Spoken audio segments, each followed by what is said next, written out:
Hello everyone and welcome back to my channel. This is the third time I'm filming this intro. Because it is the third time I'm filming this intro, the chronology of things has gotten a little messed up. I initially had filmed this intro in the beginning of February before I started reading, and it's now like February, is it the 20th or the 19th? I don't know. It's late in February and I've read a good chunk of the books already. Anyway, you can see the title of this vlog, but let me explain. I have always been mildly obsessed with combining music with other media. And I think this is a relatively common thing, especially for people that do a lot of reading or writing. If the vibe of a particular song matches, say, a character arc or like a plot line, or just like one vague vibe matches another vague vibe, I freak out. I love it when that happens. I have so many different songs on my playlist that like on like a lyrical level have nothing to do with characters that I've written or characters that I've read about, but like the vibe matches. And so in my head, that song is like this with whatever media that I am referencing, whether it's something that I created myself or like a show that I like, a book I like, whatever. So I've had this idea to let like music choose my TBR for a long time, because there's so many songs that like I listen to it and in my head I'm thinking like, this is giving something in like the horror genre. This is giving like YA contemporary. And I just haven't been able to get this video idea out of my head. So I just decided to go for it and let a musician choose my TBR. Now this is the first video of its kind, so I have already, and I've realized this now, made some mistakes. My first mistake was that I picked Foxes to be the person that I chose my TBR with, and there's a couple of reasons why this is a mistake. One, she's not as well known as I thought she was when I first had this idea. Like, I only just have realized that she has less than 1 million monthly listeners on Spotify. Like, she's not as big as I thought. I'm not really like a music fandom person, so I don't really have a great like perception on the level of popularity with a lot of the artists I like. I just like them. So, you know, I found out first off that not very many people know who this person is. Next mistake was that she released an EP in 2021, and my plan was to read one book per song in the EP. There are 8 total, but one of them's an acoustic version of one, so like 7 books, which would be like a manageable TBR. But then she started releasing singles, and I knew that she was going to be releasing an album in February of this year, and I thought that it was just going to be like an extension of the EP. Like the album would come out and most of the songs on it would be from that old EP, and I was thinking like, okay, we can do the whole album then. Let's add in these singles that she's releasing. No, turns out that this is a completely new album with nothing to do with the EP, but at that point I was already kind of committed, so I capped it at 10. It's a little weird because it's not one album choosing my TBR, it's like an EP and a quarter of an album choosing my TBR. Perhaps the biggest mistake of all, though, is the fact that Foxes makes like bubblegum pop, which like, I love her music. I think her music is great. But when I think about like other people that I listen to, like Florence and the Machine and Aurora, where it's like, yes, it's pop, but you could very easily read a horror novel or a thriller novel based on some of their songs. And you can't really do that with Foxes. And my reading taste, while I definitely do occasionally read contemporary and occasionally read like romance, I get sick of it very easily, so I usually need to space it out because I get tired and I want the blood and the guts. I'm not like other girls. I'm so sorry. So I definitely stretched some things in some ways. In making this video, I wanted to read books that I thought I had a chance of enjoying. So like, I wasn't gonna just give myself a terrible month of reading for the sake of sticking exactly to the songs. So some of the song and book combos are a little iffy. But let's quickly answer the question, who is Foxes? Because as I now know, not very many people know who she is. Foxes is a stage name. You probably could have guessed that. Her real name is Louisa Rose Allen. She's been in the music industry since she was like 19. If you are to know who she is at all, you're most likely to know who she is through the song Clarity, which like blew up in like the early 2010s. It was Foxes and Zed were the two people that wrote that song. I never really got into that song when it was popular. However, Foxes does have like a piano version where it's like just her, and that is gorgeous, and I highly recommend that one. But that's just a little side recommendation there. She also did collab with Fall Out Boy, so if you really like Fall Out Boy, maybe you know about her. I don't know. Personally, I discovered her with the song Youth, which is a great song. Her debut album Glorious was released in 2014, and then in 2016 she released her second album All I Need, and then she took a rather lengthy hiatus. Not like Rihanna length, because she did in fact come out with the EP that I will be referencing multiple times in 2021, that EP being Friends in the Corner. And then of course her most recent album The Kick was released this month. It's actually already out. The first 2 times I filmed this intro, I was like, yeah, and in this video, maybe I'll listen to it and give a little review. Listen to some of the songs. I think this album has a different vibe than some of her other music, so there's definitely some songs on there that I really, really like, and then others where I'm just kind of like, you know, you seem like you're having a good time.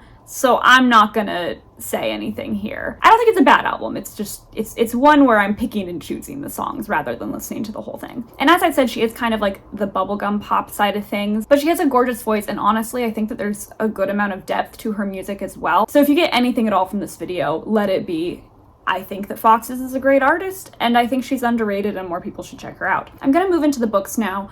But because I'm reading 10 books and because I knew February was going to be a really busy month and I also had other reading to do besides this vlog is going to be in 2 parts. Half of my reading is going to happen in March. For the books that I know I'm going to read in February, I will give like a full synopsis of the book. But for the ones I know I'm going to read in March, I'll film a separate intro so that this video isn't ridiculously long. I already know it's going to be pretty long. I like to talk. And then as far as the songs go, what I'm going to do for this video is I'm going to have a lot of like B-roll footage and like I'll voice over with like a little song review. Obviously I can't include the actual songs in this video because I'd get copyright demolished, but like I'll have that B-roll footage, I'll talk about the song, how it connects to the book that I'm reading, and then we'll get into the footage of me actually reviewing the book that I read for the song. So going in order of when Foxes released these songs, Love Not Loving You, which was a single that was released in early summer, end of spring, 2020. It was released in 2020. For this song, I'm going to be reading Fever Dream by Samantha Schweblin. Samantha?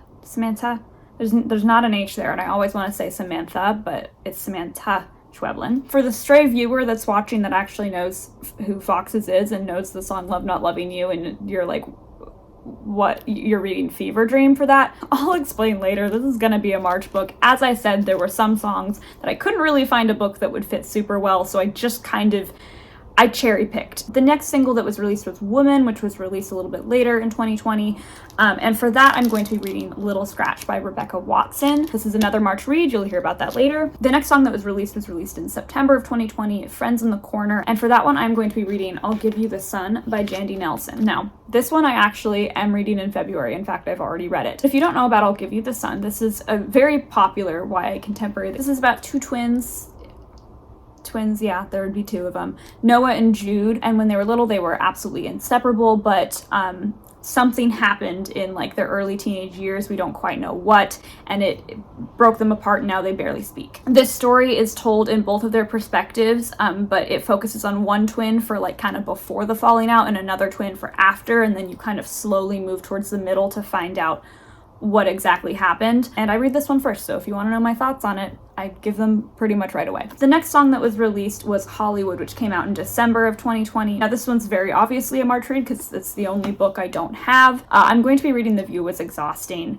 and I don't know the author name, I've forgotten it. It's a March read, you'll find out more later. Now, early 2021, she released Kathleen just before releasing the full EP. I don't know if I am going to get to this in February or not. It's going to be kind of towing the line because my plan was to read it in March. However, there's a singular person waiting for this book and they won't go away. And so this book is now due March 3rd, so I have to, start reading it because it's a little lengthy for, a me book. I like short books. So I am probably going to need to start reading it in February. If that person goes away, I'll push it to March, but I don't know if they will. So I won't give a synopsis here, but then if I end up reading it in February, I'll jump in to actually give a synopsis then. The next 2 were just part of the EP. They were not released as singles. First we have Courage, for which I'm going to be reading What I Carry by Jennifer Longo. This one I was going to read in February. I no longer think that's going to happen. So same with The Seedkeeper. If I end up reading, I'll give a synopsis then. But it is one of the many YA contemporary that Foxes has led me to read. The other song off of that EP that wasn't a single was Dance, and for that one I'm going to be reading The Book Talk Darling, People We Meet on Vacation by Emily Henry. This is an adult romance, and I did challenge myself to read more romances in 2022 because I only read one in 2021, was kind of disappointed by it. If you don't know what this one is about, this is following Poppy and Alex, who have been friends for years. This is a friends to lovers romance, which, like, how fun is that? I feel like we never see that anymore in this enemies to lovers hellscape that we're living in. I'm sorry, that was a little intense, but I think enemies to lovers is incredibly overrated. But Alex and Poppy, for pretty much every year of their friendship, have taken a summer vacation together. It's kind of a tradition of theirs. But we know that on one of their vacations, something went down and they now barely speak. That seems to be a theme with the books I'm reading. But Poppy realizes that she really wants Alex back in her life, so she invites him to another vacation, and in her mind, this is kind of going to be the vacation to determine whether their relationship is fixable. So a lot of stakes placed on this vacation. Moving into the singles that were released for The Kick, which came out this month, we have Sister Ray. And this is another one where I couldn't really find something that fits super well, so I kind of stepped out of the box with Eileen by Otessa Moshfegh. I was not able to do a month of straight contemporary, I'm sorry. Otessa Moshfegh is one of those writers where it seems like people either love her or hate her. I haven't tried any of her books yet, but it seemed like Eileen was a good place for me to start with because it's about a unassuming yet disturbed young woman named Eileen. There's a lot going on. Oh my. I knew there was a lot going on, but I keep seeing more that's going on. Anyway. And said young, disturbed Eileen meets a woman named Rebecca and kind of falls into a bit of an obsessive, I think, friendship. It could be romantic. I think it's just a friendship. But it says that there's a Hitchcockian twist and her affection for Rebecca pulls her into complicity in a crime. So a little bit of a thriller element there. I'm not sure how thriller this goes. Because it's Otessa Moshfegh, I don't think it really is going to fit super neatly within a genre. I don't think that that's how she operates, but I am going to be reading this one this month. The next song to be released for The Kick was Dance Magic, and I took a little bit of a risk with this one because I picked up Laura Dean Keeps Breaking Up With Me by Mariko Tamaki. Now the risk here is that I've read a Mariko Tamaki before and I gave it 1 star. I didn't really like anything about it. But on the plus side, this is a graphic novel, and I did want to have a graphic novel in the mix. Laura Dean Keeps Breaking Up With Me is about a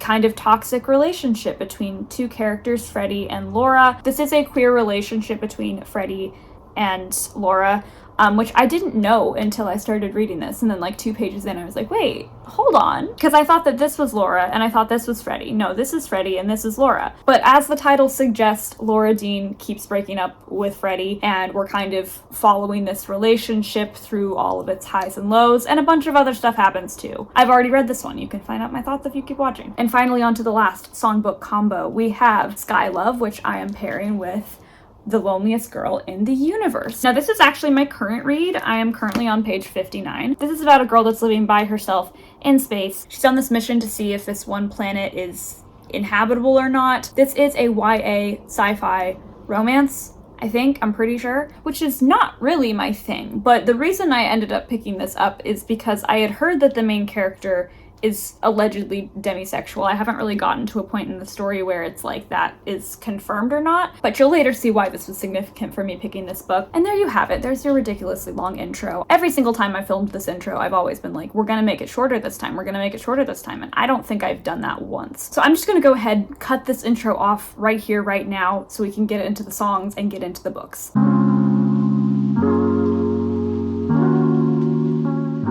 Friends in the Corner is the nostalgia producer of the bunch, in more ways than one. The lyrics reflect a mix of regret and triumph, summed up with the pre-chorus line, "Everything is changing and this is how it's gotta be." Like many of the other tracks on the album, Friends in the Corner gets back at themes of vulnerability, with the central idea of the song being that no matter how much we change and how much our dependability on our loved ones fluctuates, we all have our own struggles and we all need somebody to share in our struggles at times. This one also gives nostalgia because I distinctly remember playing it while driving up to my apartment after being on lockdown with my parents for 6 months. I was so excited and I felt like my life was really about to turn the corner, and while the year in that apartment would send me on a mental health roller coaster, I still associate those feelings of, wow, my whole life is about to change with this song, and it just hits.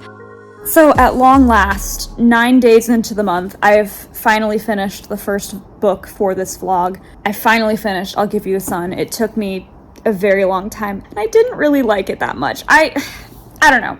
When I started this book, I was really loving it, like thinking it was gonna be potentially like 5 stars, because I like the writing in it is really, really good. Gets a little heavy-handed at times, I will say. I saw one review already that said like death by artistic metaphor, and like, yeah, I can feel it. But I was really enjoying it. There were a lot of like kind of plot points in the beginning that like genuinely shocked me, and I was so excited to keep reading and like put all the pieces together. And like, I don't think this was a bad book. In fact, I think this is a very good book, and I completely understand the rating that it has. However, my enjoyment on this kind of tanked with just the sheer amount of like romantic subplots that were going on in this. Like, I was super invested in like the family dynamics. I really wanted to know more about like Noah and Jude's relationship. They're trying to both get into this like really competitive art school, and even though I am not in any way, shape, or form an artist, I was really invested in that. But there are two major romantic subplots, two different kind of couples that are formed. Noah falls in love, Jude falls in love. And I had some issues with both relationships. One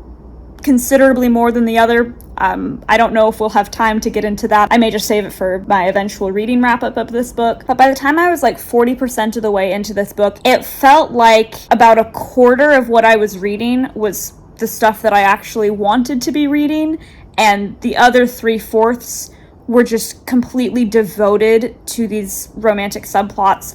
And I was just getting so irritated. 3 stars, acknowledging there's a lot of really good things about this book. It wasn't really the love match that I was hoping it would be. In terms of how it connects to the song, yeah, it did a pretty good job. I think what I'm probably going to end up doing with this video when I get to part 2 is I'm going to try and figure out which combo did the best in terms of like connection to song, if it actually like fit the correct vibe or fit whatever like lyric I was basing it off of, as well as my overall rating for the book. I give connection to the song a 4 out of 5, and then my rating for the book a 3 out of 5.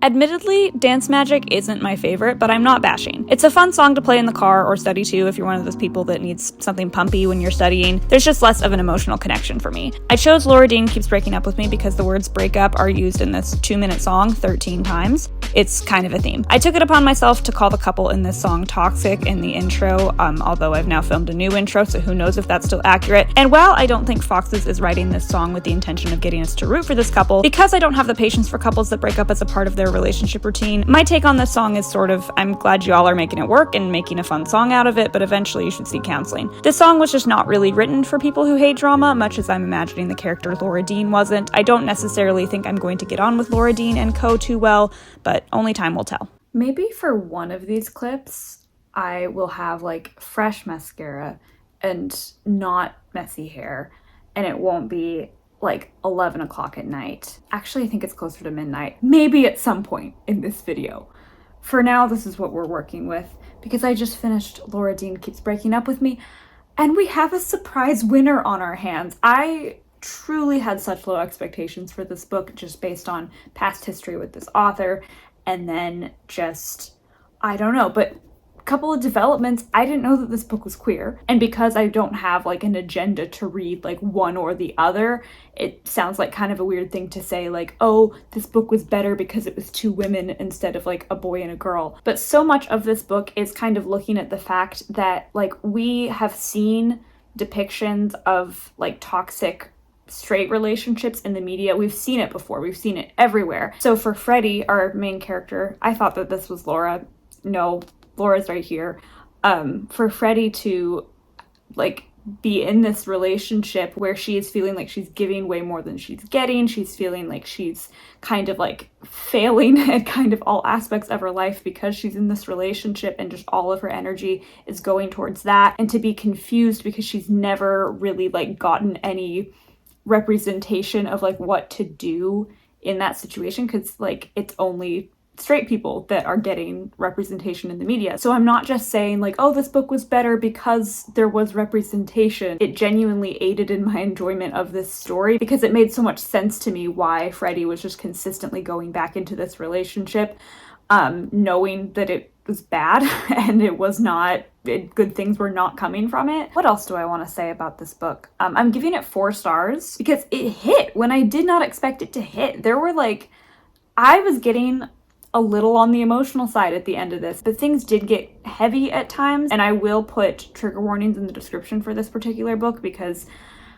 I didn't really anticipate some of the things that were brought up in here. I felt like this did a really good job depicting both like teenage insecurity as well as teenage wishy-washiness and just confusion. There's a lot of moments in here that are not necessarily, I would say, like politically correct. That may be kind of a strong implication. It's just that like these teenagers are trying to kind of think about the people around them and the world around them, and in doing so, some of what they come up with, there were times where I was a little bit like, don't know about that one. Like, it's very clear that they're like teenagers and they're working through it and they're just trying to kind of figure out the world and their lives and all that. There were a ton of moments in here that just reminded me so much of high school in ways that I feel like a lot of young adult authors kind of miss. I filmed it because I thought it was hilarious, but there was one moment where Freddie is talking with her friend Doodle and is saying like, I want to like crawl in a hole and die, and Doodle's like, yeah, I understand, but we have to go to math class. And just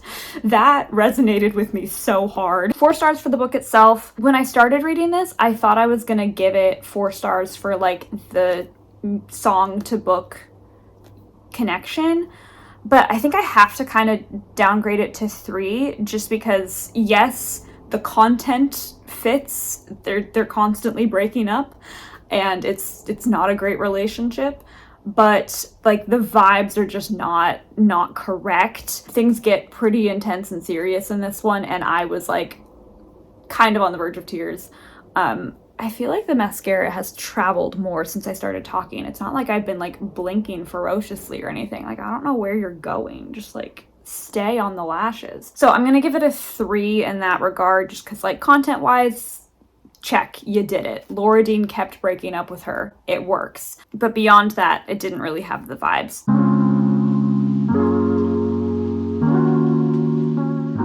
Let's paint a picture. It's the middle of summer, it's too hot to sleep much, you've been subsisting off of sugary drinks and slices of fruit, and despite the fact that you feel like the human equivalent of a trolley peach ring, you feel like you've made an epiphany about yourself, and somehow, no matter what happens, everything's gonna be alright. That's the hyper-specific vibe I get from the opening of this song, which also happens to be my favorite point in the song. The song is about a relationship, but what I appreciate about this one is the fact that so much of this relationship seems to be rooted in one person recognizing their feelings and just letting them out into the open. It reminds me of the confidence you get after making it through some revelations that might have been painful or drawn out, that sort of devil may care attitude.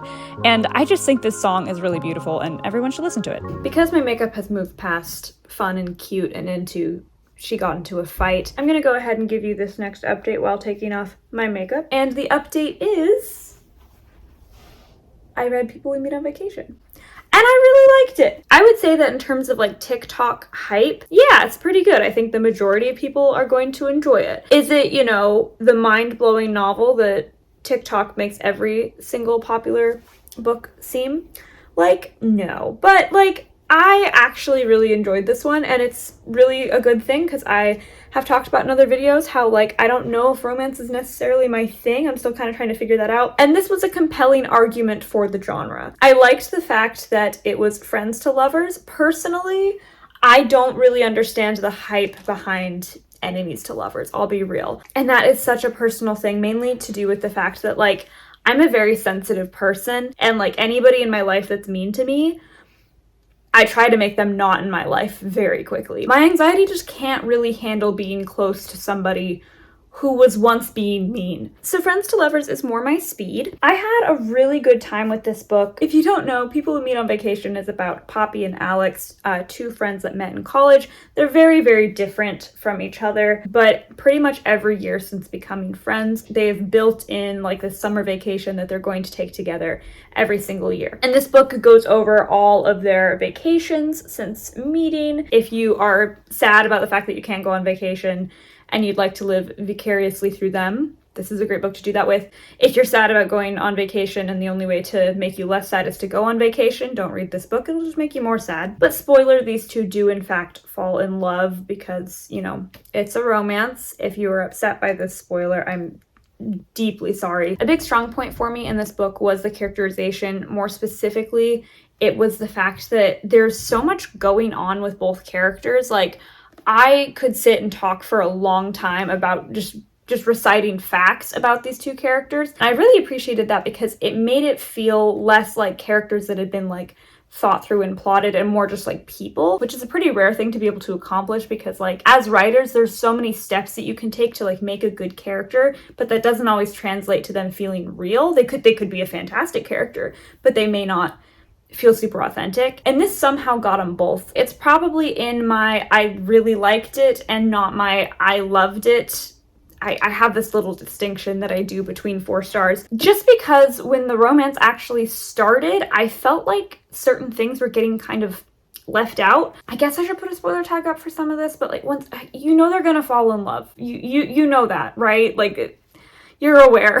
A couple examples of this, we never like actually hear about when Alex fell in love with Poppy, as well as like they hook up at one point. And then like the next day things are kind of weird because they haven't really like acknowledged it. And then they do acknowledge it and she's kind of like, do you regret it? Because she's starting to feel a little bit insecure about it because they haven't said like anything about it all day. And he is like very quick to be like, no, I don't. And like they kind of start hooking up again. But then like that gets the fade to black. And I was like, hold on, no. This is like the moment of like clarity. Like, I'm an anxious person. If I'm going to be reading this, I need to see the clarity part of this relationship, or else I'm going to be feeling nauseous for these 2 individuals for the rest of the book. And like, I got over it. I'm fine. I feel like it really would have added to the book. Like, it did such a good job establishing their relationship in so many ways. But then when it became romantic, I feel like we kind of noped out of that a little bit, which wasn't my favorite element of this book. But to end on a positive, because most of my opinions on this book are positive, this book made me want to be reading it pretty much all the time. It took me like 3 days total to read, just because I had life obligations in the way, but every time I wasn't reading it, I wanted to be reading it, and that's always a great feeling to have with any given book. So book talk is prevailing today. Good job, book talk. 4 out of 5 for the actual book. And I'm also going to give this a 4 out of 5 for connection to the song. I think it did a good job with it. Just because this book does get kind of intense in terms of just like diving into characters and how like scary relationships can be. Like, I'm not intense in that like I cried or anything like that. Like, don't be like afraid of this book, but it definitely like touched on some things that I wasn't necessarily thinking it would, which kind of connects it more to the song in my opinion, because the song to me has a little bit more of like a punch to it, because it does feel like a couple that's like coming together through some hard times and like learning and growing together, and I did see that here.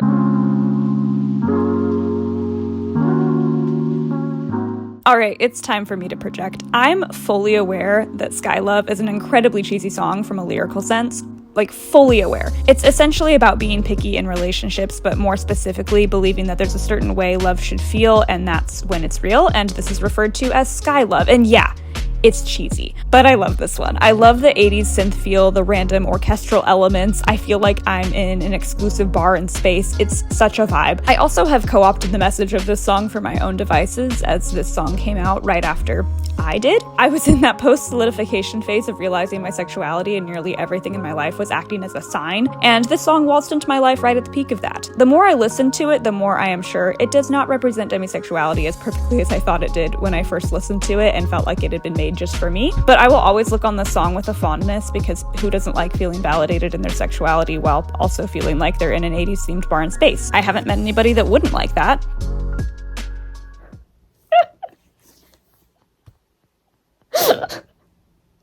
I have nothing to say.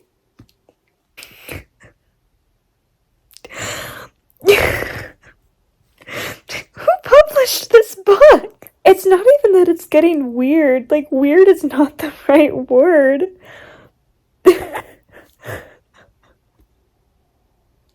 She's in space. And she, like, hasn't been getting any, like, communication from Earth in a while. Okay, it's not that funny. You need to calm down. She hasn't been getting, like, any communication from Earth for a while. And, like, she just got an email from Earth. And she knew that things, like, weren't going too well on Earth, because her therapist was like, I probably won't be able to talk to you for a while because we're kind of going to war. And she was like, oh shoot. She just got an email after not hearing like anything from Earth and being very stressed out.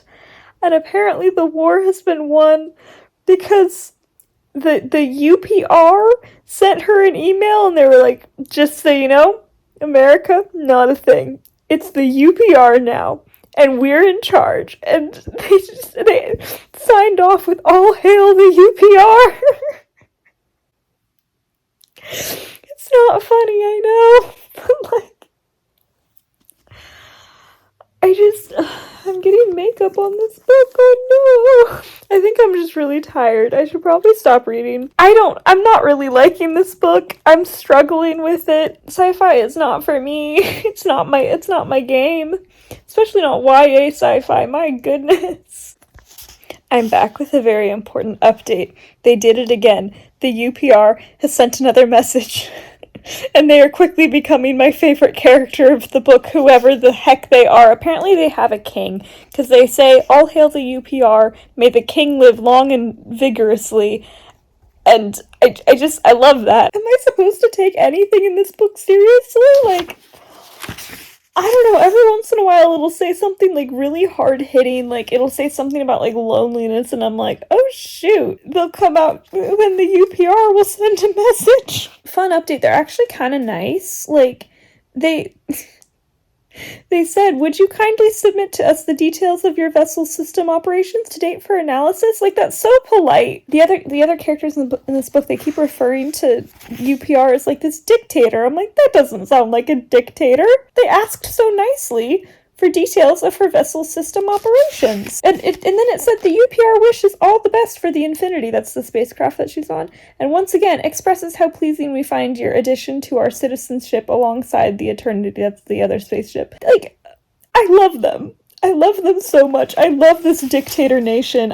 And she keeps being like, I don't know what to think. I don't trust them. I don't understand. Like, they seem perfectly capable and kind and wonderful. All hail the UPR. So the UPR keeps sending basically the same email that's just like, hey, you need to cooperate with us. You need to let us know how the ship is doing. You know, always signing off with all hail the UPR. May the king live long and vigorously. And just like, okay, I don't love the writing in this book. I find it kind of obnoxious. And this is what our protagonist has to say about this.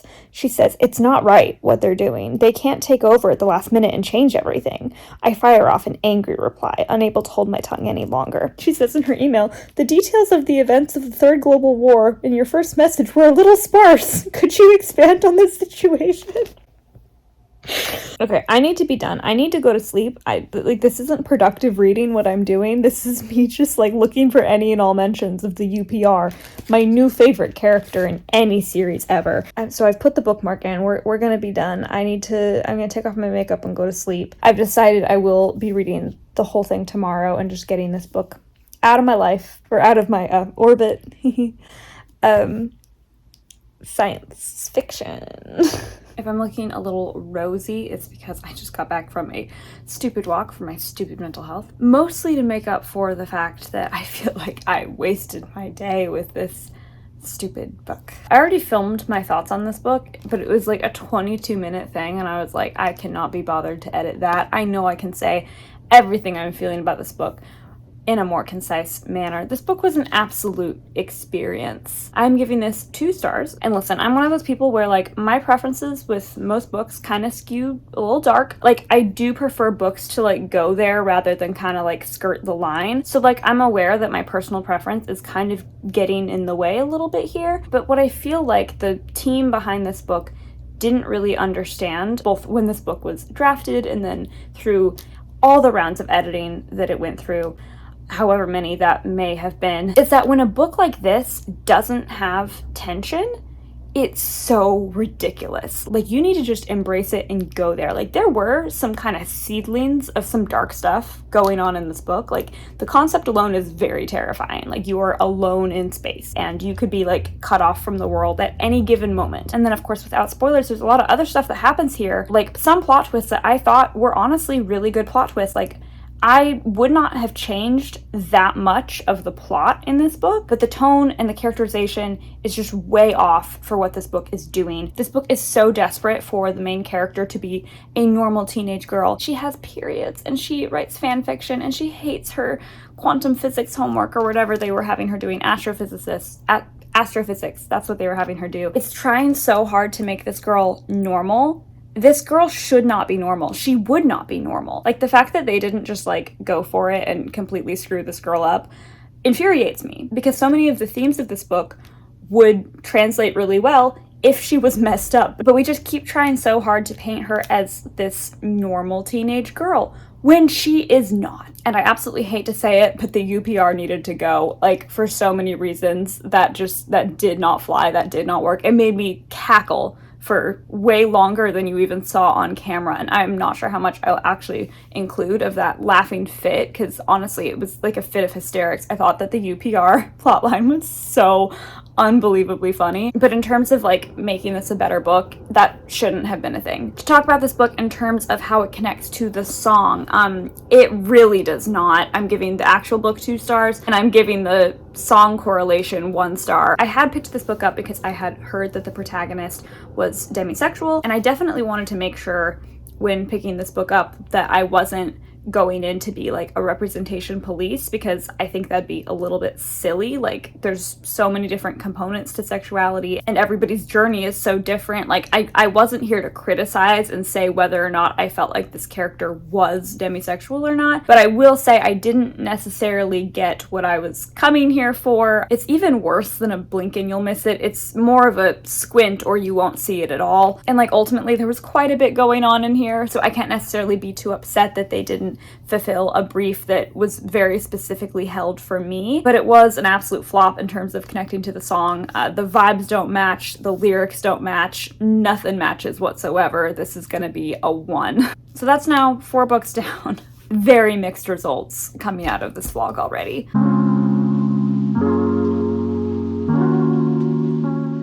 Like much of her newest album, Sister Ray is riding on the synthwave, and it's hard to articulate my feelings on this one because it's such a hard song to listen to while thinking. You just want to sit in the experience, or more accurately, dance in the experience, which fits pretty perfectly with the song's themes of liberating yourself and allowing yourself to be sucked into other people's orbits for a while. I love the way this song showcases Louise's vocals. Her voice just kind of floats through the verses in a way my former voice teacher would be very pleased with, for the pop genre that is. And while the connections to Eileen were so shaky, I sort of condemned this songbook duo to fail from the start. If you squint, you can see some connections to an obsessive female friendship, but you have to squint. This is one of my favorites from her. It's a type of song that makes you feel nostalgic over it, even if the time it's making you nostalgic for was literally a week ago. My toxic trait is I put on makeup just to film this one clip.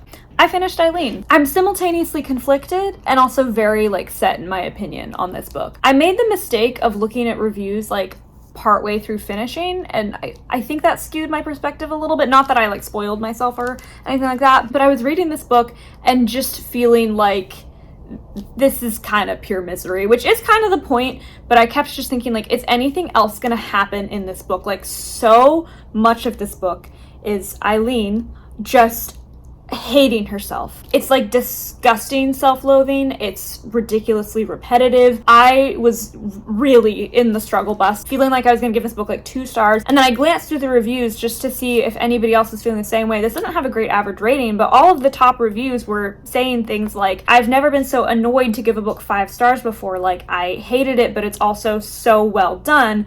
And I was seeing all that, and I kind of got a little bit bitter. I was annoyed because I was just what she's doing isn't groundbreaking. This is just a character hating themselves constantly with decent writing to back it all up.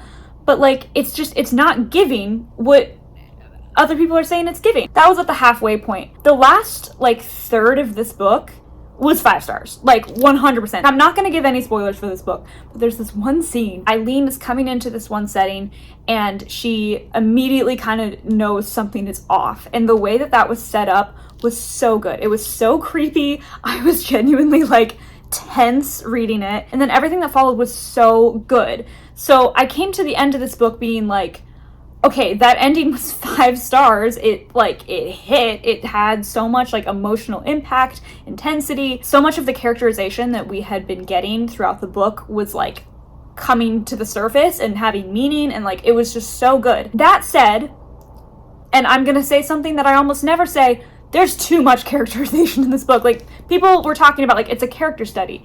Yeah, but we studied too far. And I don't mean that in, like, I was annoyed at the level of, like, grotesqueness that's in this book, because it does get pretty grotesque, especially within some of, like, that self-loathing. Like, she will go into detail on just various bodily functions, and did I necessarily think it was necessary? No, but, like, I'm not mad about that. That's not impacting my rating. It just got so repetitive, and there were so many moments where I was just like, we could be doing other things with this time that we have. And I especially felt that way at the end, because we did have such an incredible ending. Like, right here, from like here to the end, so good. But we could have been building more towards that rather than just focusing on Eileen and building her character. Like, we could have gone so many places. And it frustrates me. And when I was at like the halfway point and feeling bitter, I mentally resolved to be like, you know what? I'm not going to pick up another Otessa Moshfegh book. Like, she's not for me. I'm frustrated with this. I don't think this book has nearly the amount of merit that some people are saying it does. I just don't think it's that good. But now I really, really want to pick up another Otessa Moshfegh. Just because if she can write that ending, she can write all kinds of things. And maybe I will never give one of her books 5 stars. Maybe all of her books are like this, where there's so many frustrating stretches where it feels like there's nothing happening, and not in like a productive nothing happening way, like a, yeah, there's nothing actually happening, but we're learning about the character, we're learning about the setting, we're learning about like XYZ, like nothing's happening, but I'm having a good time. No, nothing was happening. I was not having a good time, and we were just learning things we'd already learned a billion times. I'm ending on 3 stars with this one, and surprisingly, I am actually going to give 2 stars for the song connection. I didn't think I was going to end up doing this, but I will say, the vibe of Sister Ray, the song,